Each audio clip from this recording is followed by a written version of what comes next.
आदिवासी एकता परिषद द्वारा आयोजित 32वां आदिवासी एकता सांस्कृतिक महासम्मेलन में यहाँ उपस्थित सभी वडीलगण, युवा साथी, माताएं, बहनें, सभी को मेरा उलगुलान, जय जोहार, आपकी जय, स्वकथा पितृ की जय, प्रकृति की जय और जय भील प्रदेश।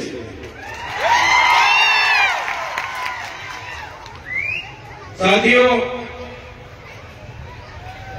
माना जाता है कि करीबन 60 लाख साल पहले मानव सभ्यता का अस्तित्व इस पृथ्वी पर हुआ। 50,000 साल पहले मानव का शारीरिक और मानसिक तौर पे विकास हुआ। करीबन 10,000 वर्ष पहले इस पृथ्वी पर कृषि का शुरुआत हुई। जब से कृषि की शुरुआत हुई तब से नई नई राजनीतिक गतिविधियों की भी शुरुआत हुई। आदिवासी समाज की जीवन खूब सरल और संवेदनशील था। साथ ही प्रकृति पूजक और प्रकृति मूल्यों पे चलने वाला था। सहकारिता पर टिका हुआ था। खुद आदिवासी समाज स्वायत्तता, स्वतंत्रता और स्वावलंबन था।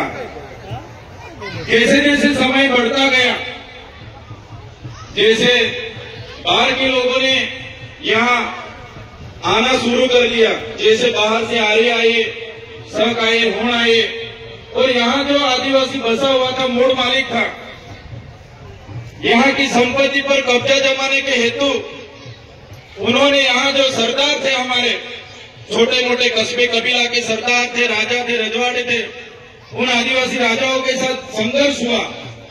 संघर्ष में कई सारे हमारे कस्बा कबीले के सरदार, कई सारे राजा उस संघर्ष के दौरान हार गए। कहीं न कहीं बाहर के लोगों ने यहाँ पे आधिपत्य जमाया।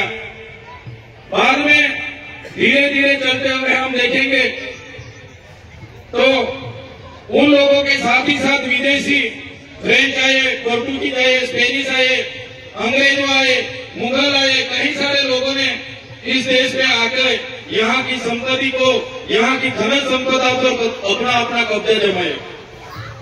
ऐसे ही चलता रहा।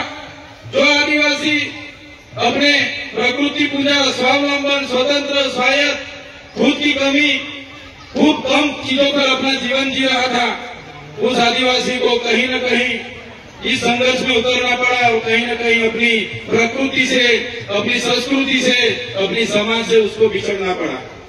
साथियों, हम सब जानते हैं कि जब यहाँ पे पूरे विश्व पे अंग्रेजों का शासन था, 50% अंग्रेजों का पूरे विश्व पे शासन था, तब मेवाड़ में राणा पूंजा भील, राजस्थान के हल्दी घाटी में हल्दी बाई, वैसे ही मध्य प्रदेश में जीतू, मध्य प्रदेश में जटिया भील, जैसे अनेक लोगों ने अंग्रेजों के खिलाफ बंड पुकारा था। जैसे महाराष्ट्र की बात करें, खाच्या नायक, उमिया नायक, यहाँ के जितने भी उस समय के क्रांतिवीर थे, अंग्रेजों के खिलाफ अपनी अपनी लड़ाई लड़ रहे थे। हमारे गुजरात की बात करें, कोटला मेहता, केसरी सिंह जैसे लोग वहां भी क्रांति कर रहे थे। ऐसे ही सभी लोगों ने क्रांति की, अपनी अपनी जगह पे जितना हो सके उतनी क्रांति की। जैसे कि मानगढ़ धाम की बात आती है, गुरु गोविंद जी की आगुवाई में वहां सम सभा मिली और 1913 में हत्याकांड हुआ। 1500 भी ज्यादा लोग की यहाँ वहां शहीद हो गए। इतनी सारी देश की आजादी में हमारे लोगों का योगदान रहा। देश आजाद हुआ 1947 में। देश आजाद होने के बाद तब तो माना जाता था कि देश आजाद हो गया, लेकिन जो लोकतांत्रिक सरकारें इस देश के शासन पे आई तो अंग्रेजों की जो भी कानून व्यवस्था थी वही कानून नीतियां चलती रही। तो साथियों, देश तो पूरा आजाद हो गया, लेकिन फिर भी आदिवासी समाज आज भी अब खुद गुलाम की महसूस कर रहा है। आप और हम सब जानते हैं, कई सारी पार्टियां बनी, कई सारे धर्म संप्रदाय आए, कई सारे संगठन बने, लेकिन अपनी अपनी संख्या बढ़ाने के अलावा किसी ने भी कुछ नहीं किया। सबसे बदतर परिस्थिति इस देश में कोई किसी की होगी तो हमारे आदिवासी समाज, जो मूल निवासी समाज बोला जाता है, मूल मालिक समाज बोला जाता है, इस समाज की इस देश में हुई है। साथियों, जब इस देश में विकास की बात आई, जब इस देश में बड़े बड़े बांध बनने लगे, खोदान होने लगे, बड़े बड़े कारखाने बनने लगे, रोड बनने लगे, नहरें बनने लगी, रेलवे बनने लगा, सरकारी आवास बनने लगे, तो सबसे ज्यादा किसी को विस्थापित किया होगा तो भारत देश में आदिवासियों को विस्थापित किया है। आज भारत देश का 1,40,00,000 लोग आज विस्थापित हुए हैं। खुद प्रकृति के साथ जीते थे, अपनी संस्कृति थी, अपनी समाज के साथ रहते थे, फिर भी आज 1,40,00,000 लोग अपने समाज से छिन्न भिन्न हो गए। आज मूल मालिक की परिस्थिति कैसी हो गई है? आज मूल मालिक को मजदूर बना दिया गया है। आज भारत देश की बात करें, 80% आदिवासी आज भी गरीबी रेखा के नीचे जी रहे हैं। 80% लोग आज भी गरीबी रेखा के नीचे जो जी रहे हैं वो आदिवासी है। साथियों, पूरे देश में आज खनिज संपदा की बात करी जाए तो सबसे ज्यादा खनिज संपदा जो आदिवासी एरिया में है, 80% खनिज संपदा अपने यहाँ होते हुए भी आज आदिवासी को मजदूर बना के इन सरकारों ने रखी है। तो साथियों, आदिवासी एकता परिषद यही सिखाता है कि आदिवासी कौन था, कहां से आदिवासी आए, क्या हुआ। तो आदिवासियों का इतिहास बहुत पुराना है, आदि अनादि काल से यहाँ रहने वाला हमारा आदिवासी। इतने सारे देश की आजादी स्वतंत्रता संग्राम में हमारा योगदान रहा, देश के विकास में हमारा योगदान रहा। जहां भी जरूरत पड़ी हमारे लोगों ने अपनी जमीन दे दी। आज आदिवासी 50% आदिवासी के पास अपनी खुद की जमीन नहीं है। आज देश में 8% आदिवासी बस रहा है, लेकिन आज देश में 1% भी जमीन आदिवासी के पास नहीं है। साथियों, ये मूल मालिक की हमारे देश में ये हालत इन सरकारों ने बनाई। तो साथियों, यही बात हम करते हैं और आज भी यही बात इस मंच से करेंगे कि जिस तरह देश में हमारी परिस्थिति हो गई है, जितनी भी सरकारें आएगी, हम भी आएंगे, जीतेंगे, एमपी बनेंगे, एमएलए बनेंगे, मंत्री बनेंगे, जितनी भी पार्टियां आएंगी, जो गैर आदिवासी की पार्टी होगी वो रिमोट उनके पास रखे कि हम मंत्री तंत्री या कुछ भी हो जाएंगे, लेकिन आदिवासी की बात रखने के लिए कोई हमारे सामने नहीं आने वाला।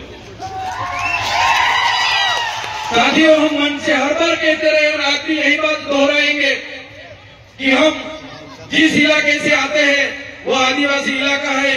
हम अपनी आदिवासी एसटी सर्विस से अनामत रिजर्व बैठक से एमएलए बने हैं। तो जब भी हमारे समाज के लिए लड़ना होगा, जब भी हम हमारे समाज के लिए बोलेंगे, जब भी हम हमारा भील प्रदेश के लिए बोलेंगे और हमारी पार्टी जिस दिन हमें रोकेगी, इस दिन हमारी पार्टी के लिए हम पहले रिजाइन करेंगे। साथियों, आदिवासी का उत्थान, आदिवासी का उत्थान, आदिवासी का स्वायत्त राज होगा तभी आदिवासी का उत्थान होगा। आज आदिवासी एमएलए एमपी बने हैं, लेकिन जो मेन पोस्टिंग है, सीएम है, वो आदिवासी नहीं है। ट्राइबल एडवाइजरी की कमेटी आदिवासी के नहीं है, यहाँ के अधिकारी एनजीओ हमारे आदिवासी के नहीं है, इसलिए आज आदिवासी के बारे में कोई सोच नहीं रहा है। साथियों, आजादी के 78 साल हो गए। आज सरकार अमृत काल मना रही है, अमृत महोत्सव मना रही है। आज सरकार कह रही है कि विकास हो गया, विकास हो गया, विकास हो गया। ऊंची ऊंची प्रतिमा बना देने से, बड़े बड़े बिल्डिंग बना देने से, बड़े बड़े बांध बना देने से, अच्छे अच्छे रोड बना देने से आदिवासियों का विकास नहीं होगा। आदिवासियों का विकास तब होगा जब आदिवासियों का स्वशासन आएगा, जड़ जंगल जमीन और खनिज संपदा पर आदिवासियों का अधिकार होगा, अनुसूची 5 लागू होगी, पैसा 1 लागू होगा, सीएम आदिवासी होगा, ट्राइबल एडवाइजरी कमेटी का आदिवासी होगा, तो आदिवासी का विकास होगा। आजादी के 78 वर्ष के बाद भी आज हम लोग हमारे एरिया में टीचर के लिए आंदोलन कर रहे हैं, सड़क के लिए आंदोलन कर रहे हैं, डॉक्टर के लिए आंदोलन कर रहे हैं, रोड रास्ते के लिए आंदोलन कर रहे हैं, पीने का पानी के लिए आंदोलन कर रहे हैं। तो कब तक आंदोलन करते रहेंगे? कब तक धरना देते रहेंगे, कब तक लड़ेंगे, जीतेंगे, जिंदाबाद मुर्दाबाद करते रहेंगे। साथियों, अभी किसी भी तरह की जिंदाबाद मुर्दाबाद करने के लिए हम तैयार नहीं है। अगर सरकार हमारा विकास करना नहीं चाहती, आने वाले दिनों में हम भील प्रदेश बना के रहेंगे। जो हमारा भील प्रदेश था आजादी के बाद, उस भील प्रदेश को महाराष्ट्र, मध्य प्रदेश, राजस्थान और गुजरात में बांट दिया है। आज भी हम लोग बॉर्डरलेस होके हमारा रोटी बेटी का व्यवहार आज भी चल रहा है।